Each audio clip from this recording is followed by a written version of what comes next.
there has been a lot of debates, a lot of false narratives, a lot of speaking going on. One of the most controversial and most spoke about event in boxing history, the doghouse. What really went down between Floyd Money Mayweather and Errol the True Spence.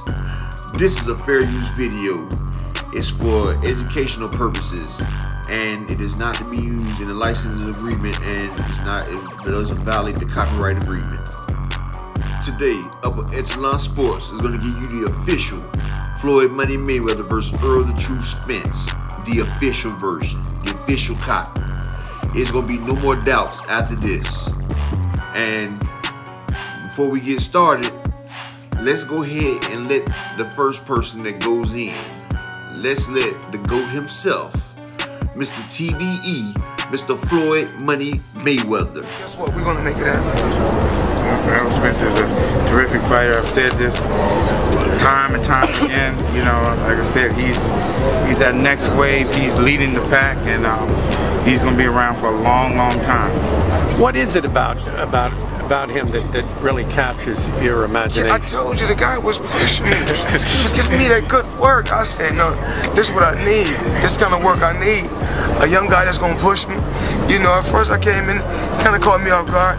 I said, okay, I see you, I see you. So he made me, in training camp, he made me tighten my game up, made me want to work hard, and that's what I need from young fighters. When they come to my training camp, I need them to push me, to give me that extra,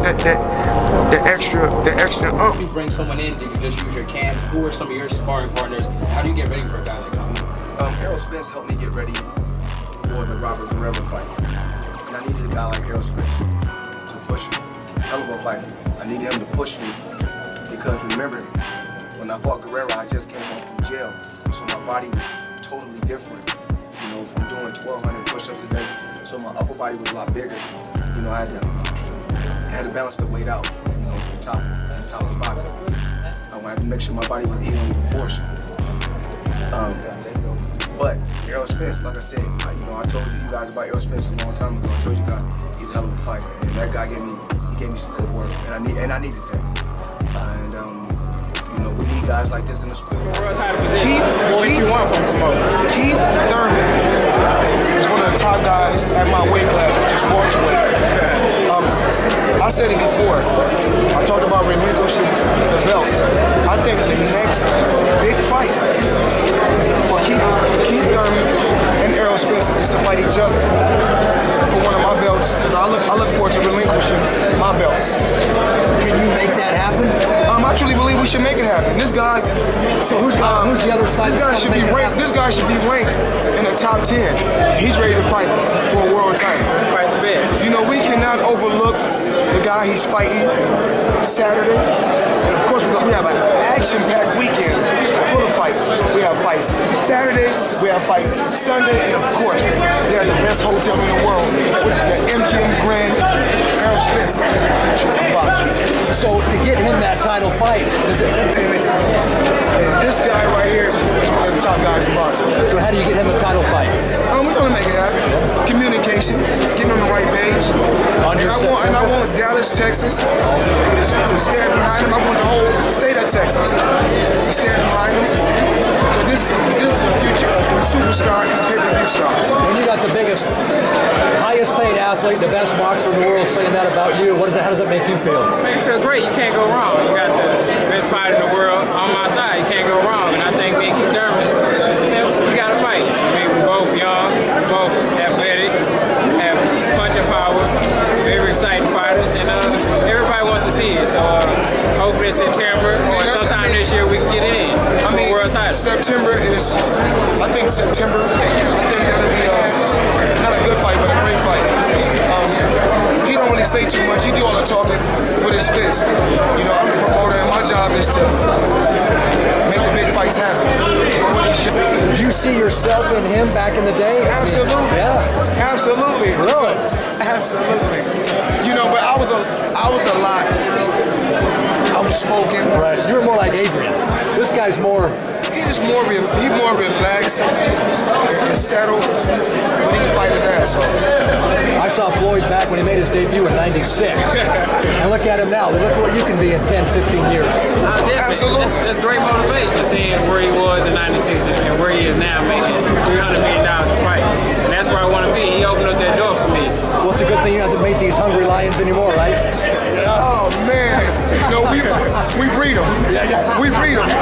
These young champions, we breed them. Well, this is what happened. You know, I call a spade a spade. I was, you know, I done time. So when I was locked away, when I came out, you know, I was still off a little while. When I came back to the gym, when I came back to the gym, I wasn't boxing. You know, orthodox fighters.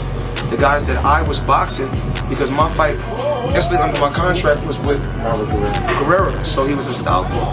So my first guy that started sparring was a southpaw. So he was giving me, actually, he was giving me good work, real good work,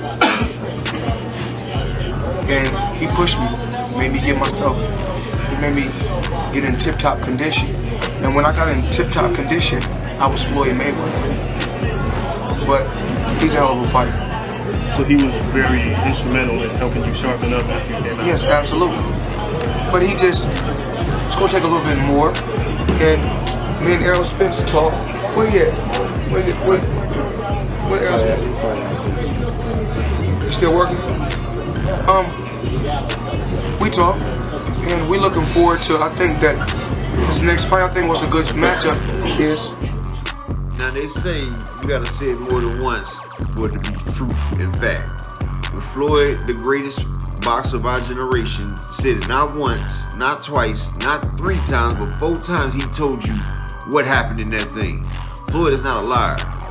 Floyd gave this man the name The Truth. Errol Spence was just Errol Spence. Floyd named this man The Truth. He wanted to promote this man. He was willing to put his hard-earned belts up so he could get a championship fight. Floyd believed in that man. You see the way Floyd was rubbing that man's shoulders. I'm gonna tell you like this. Have y'all ever fought somebody and whooped their ass and notice how they want to be your friend after that? That's what Errol did. Errol whooped Floyd's ass and Floyd wanted to be his friend. He didn't want that smoke. Errol is a prolific fighter, a dominant fighter. He has all the tools in the bag. And Floyd, who best besides Floyd Mayweather, who would know how to judge talent? This is Floyd we talking about. This is the best. This is the GOAT. And one of the most arrogant person that we know. And he deserves to be arrogant because he's the best. Next, you're going to hear from Hasim Rahman Jr., who was there. The great Hasim Rahman's son. And he's going to explain to you. And like he said, matter of fact, I'm going to let him tell you. It's just that I've seen so much of his work. I've seen so much of his work, and the fact that he hasn't brought out the stuff that I seen him do when he was younger. I know he can still do it, and I know that nobody has, well, I'm not going to say nobody has pulled it out because he's done other things, but he hasn't pulled out the things out the closet that I know he still got. So it's like the world has yet to see the peak of Errol Spence. So what did you see him do? Was he like doing some countering and moving around? And I remember being in Colorado, and he just walked through everybody. And then right after that, we went to San Antonio, and he walked through everybody again. And it was like he wasn't just like straight bulldozing through people. He was systematically breaking down his opponents. It was a sight to watch. The first tournament I went to with him, I didn't even really pay him much attention, and he wound up winning. And then I was like, all right, I'm gonna watch that dude, because like I said many times before, I've been watching amateurs and pros. I watch them both like for a long time. So I've been keeping my eye on Errol since what, 2008, and he showed me that he can box, he can move, he can stay on the outside and box. People don't know this.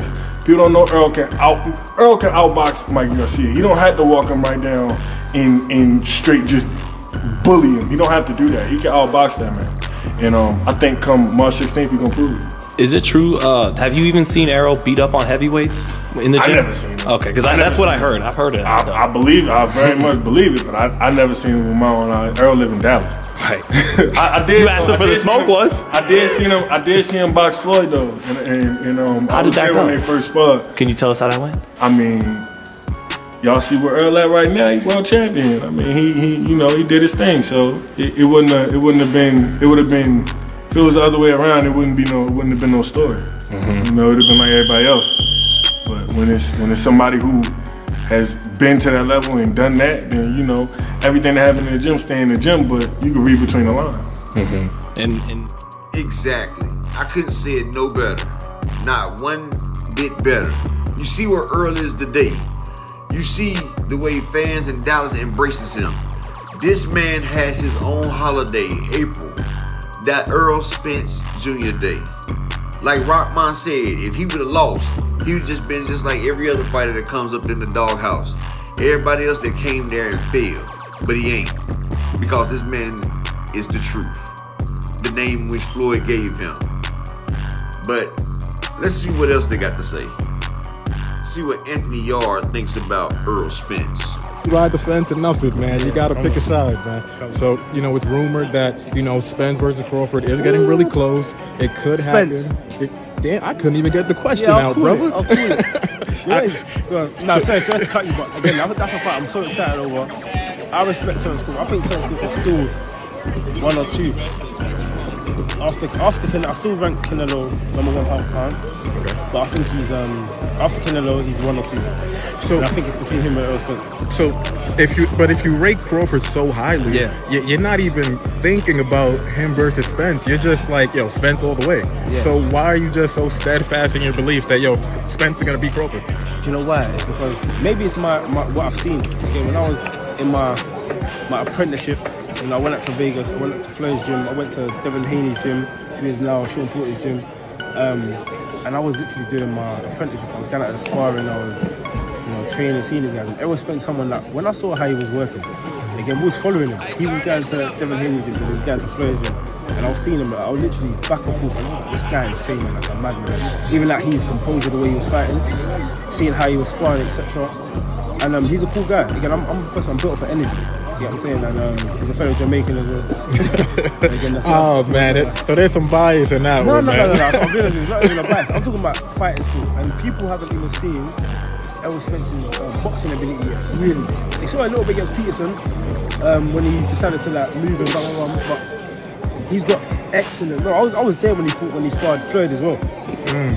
So I've seen how he can box, so I don't know, man. I think naturally he's a little bit bigger than even though size don't really play a part like that, but he's a little bit bigger than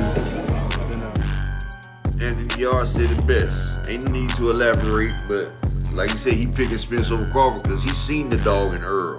He's seen that man's mentality, his workout effort. That's why people don't realize you ain't even seen the best Errol. Wait till he hit 154 and 160.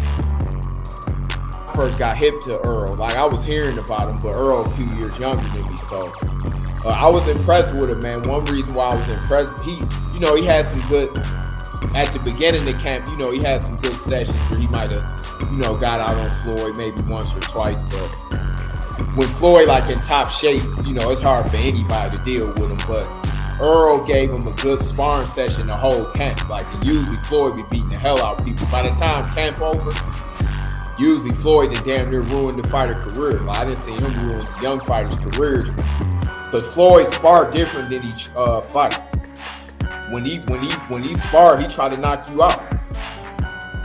So with Errol, he talking shit. He got the whole gym. You know, Floyd got the whole entourage talking shit. Errol told him, like, man, I ain't going nowhere. I'm going to be here. Like, it ain't going to be none of that to where I'm quitting. So Floyd even gained respect for him. Was like, damn, this kid the truth. Like, because usually people fold under pressure. Floyd to cut that clock off. So he cut the shit off. Like, ain't no bail. Like, we just gonna fucking spar until somebody drop. But Errol, his ass stood in there and was throwing leather with him, and he was young at this time. So yeah, so he gave Floyd the best work I ever seen. Shout out Mickey Bay for keeping it all the way 100 in the sport of boxing, even though you was dealt a short stab. But like he said, that man gave Floyd the best work that he's seen Floyd get. And not just one time, this is day in and day out. Floyd even admitted himself, Errol got him to his top physical position so he could fight Guerrero. And Guerrero was an easy win because he's been fighting the best southpaw all training camp. Now what does that tell you? He rocked him? Nah. Errol put in that work. Errol is the truth. Errol did his thing. And it shows. All these people was there. They telling you what happened. Or are you gonna sit there and listen to a clout chaser? Nah. These are facts. You were there when Spence sparred Floyd? Were you there, Badu? Yeah. Like 10 years ago. Right. How do you think him and Terrence goes? If that's the fight we get. It's a very good fight. It's a 50-50, I think. It could go either way. Errol is probably a little bigger and stronger, very fundamentally sound. But you know, the Adrian Broner, you had him out on his feet. No, he didn't. Yes, he did. But you recently said it did happen. But you have a lot of respect for him. But what happened happened. Is there anything else you can elaborate on that? I mean, just sparring. I mean, stuff happened in sparring. I mean, a lot of people get rocked in sparring or something, or get dropped in sparring. I mean, it's sparring. But to have a guy out on his feet with the big gloves and everything else, that's a hell of a punch. I mean, some people say I can punch, so, I mean, if you have power, you have power. You get hit with the right shot in the chin. I mean, it hurt anybody. You see, Badu Jack, he don't even want to say nothing because, you know, Floyd, his bread and butter. You know, that's his way he eat. He can't say nothing about Floyd, but look at him. He knows what happened. We know what happened. And he knocked out Adrian Broner in sparring? Damn. Did you hear me? With 16-ounce gloves, he knocked out Adrian Broner, the can man, the problem. But yeah, Floyd knocked him out in sparring. A lot of the legends who, you know, they had a tremendous amount of success in the sport, but shit is different. Shit is different. Yeah. When I brought Errol in for camp, I mean, we had like 5 killers that Floyd was working with. And I felt bad because it was like 5 championship fights that Floyd had to fight. I mean, you know, to work back to back to back. But with Errol, it's like that shit was a fight. Really? It was a fight because it's like, and he don't approach it. He's one of the most respectful, humble guys that are out there. He just comes to do his thing. But the dude can go, and Mikey can go too. But I just think that he doesn't have enough to keep him off of him for 12 rounds. Mikey got tremendous footwork, excellent counter puncher. But if you're not putting that heat on Broner, Easter, meaning the heat where it's just like you just, what are you gonna do with Errol Spence? A guy that's gonna keep on coming and coming and coming and coming. But I think it's gonna be an excellent fight. And again, 1,000% you got to give the nod and people make a big deal out of there's no pressure on Mikey. Mikey got a lot of damn pressure on him. Don't be fooled with none of that because as good as Mikey is, Mikey don't want to go into this fight and not only does it come off on the other side of the fence, but you can get beat up in a fight and never be the same. If you notice, everybody at that fight can tell you the same thing. It was great work. He pushed Floyd. Floyd needed that. He got Floyd ready. Everybody's telling you the same thing, but people just can't stand to see another person doing good. They're literally telling you that this is Floyd's best work. Errol is the truth. This man will be future champion, and he's done that. He's accomplished all that. Even Leonard Ellaby said Floyd was in a fight. And that's life or death when you in a fight. And Floyd, he tries to destroy people. He cuts that clock off. But Errol was game. He earned Floyd's respect. He is the truth. Sparring or anything like that, but were you there when Errol got a chance to work with Floyd? Well, I was in camp, but the time I was there, they didn't spar, so I didn't see it. Okay. I just had people there talk about it, but I didn't see it. When you heard about it, did that just kind of solidify and confirm your thoughts about where Errol was at this point or that point in his career? I knew where he was before they even sparred. Right? I knew about it. It's just all about getting in the ring and getting with him. And we worked on certain punches to throw before he went to camp. And he's that guy. He's gonna figure it out. He's smart, and he's in school. He's at like Yale or Harvard. He's sparring Floyd Mayweather, opposed to trying to beat him up. you're learning from it. You're learning from it. And he took a lot of stuff from Floyd, and learned a lot of knowledge, like, as he said, a lot of patience and things to work on that he implements in his game plan now. So it's not so much about beating him up or doing whatever like people would imagine it to be. It is about learning and getting the education. But the key thing about it now is you see the education that he had is playing out in this fight right now. Coach Derrick James dropping that knowledge like only he can drop it. Floyd is like the Super Bowl, and Errol, he's a Super Bowl champion now. It's gonna be hard to stop that. Wait for it. Wait for it.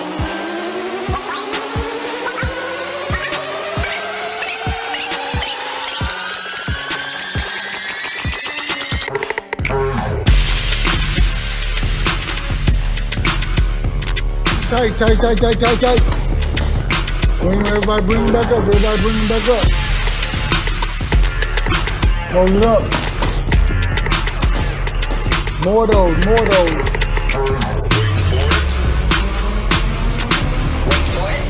More jabs, more jabs. Just make sure you keep it tight on the inside.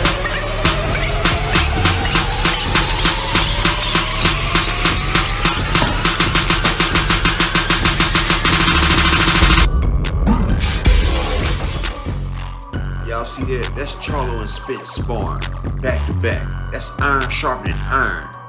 That's them. That's Goku and Vegeta of Dragon Ball Z. That's two Super Saiyans that keep pushing each other to the next level. Those two people can't be defeated because they too busy defeating each other, pushing each other to the highest level. They push themselves to the next ceiling and they break through that ceiling together, and then they keep accomplishing more and more together.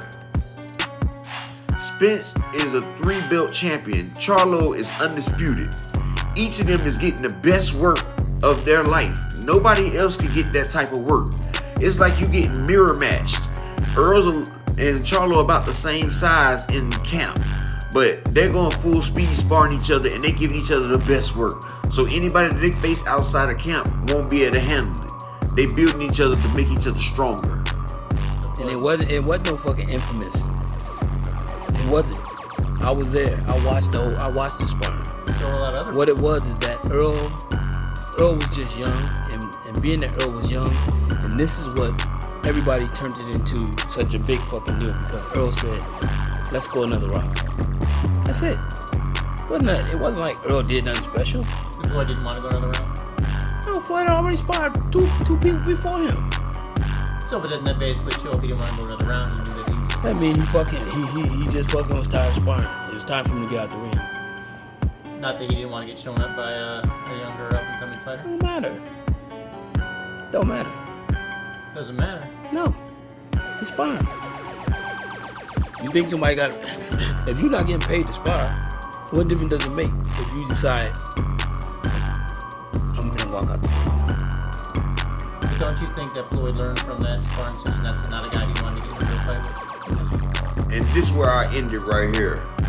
Out of words of Jeff Mayweather. So what? You ain't getting paid for sparring. Basically, he admitted that his nephew got done up.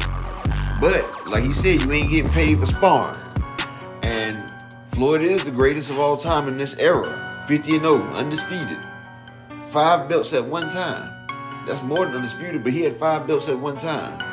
But, you know, what goes on in the gym stays in the gym. But everybody knows, even his own uncle knows, Errol is the truth. Errol is a problem. And Errol destroyed Floyd in that sparring match. But Errol made Floyd a better fighter because iron pushes iron. The same way Jermell and Errol are pushing each other, we're going to say that Floyd Mayweather was Lord Beerus. And Goku, which is Errol Spence, pushed Beerus to new lights. Because after he was able to go up against Errol Spence, Floyd was able to beat Guerrero, go up against a much bigger Canelo. Like, who could you throw at me? I just went against Errol the True Spence, the best person out here, and I survived. Can't none of y'all touch me.